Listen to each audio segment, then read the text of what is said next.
வயசுல என் வயசு எங்க அக்கா வயசு ஆச்சு உங்களுக்கு எதுவும் பேசாதீங்க. அப்படி பார்க்க வந்து அவனை பார்க்க வந்து அவனை தான் பார்க்கணும். அவன் வயசு என்ன உன் வயசு என்னதான்? அதுக்கு இப்ப என்ன? எனக்கு கிட்டான ரொம்ப பிடிக்கும். பிடிக்குமா? ஏடி ஓ வயசு அவ வயசு நடி எப்படி புடிச்சு கொடுக்க?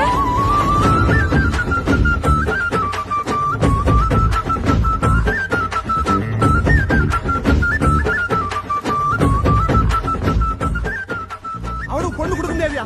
போய் சொல்லுங்க போங்க. என்ன உங்களுக்கு தெரியாதா? எனக்கு என்ன நடக்குதுன்னு தெரியாதா?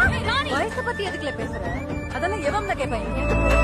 விட்டு வச்சாய ரத்தினமே மறைஞ்சு வச்சாய சித்திரமே முடிச்சு நீ போகையில நீ பிடிச்சு நான் சாவுறனே நீ பிடிச்சு நான் சாவுறனே நீ பிடிச்சு நான் சாவுறனே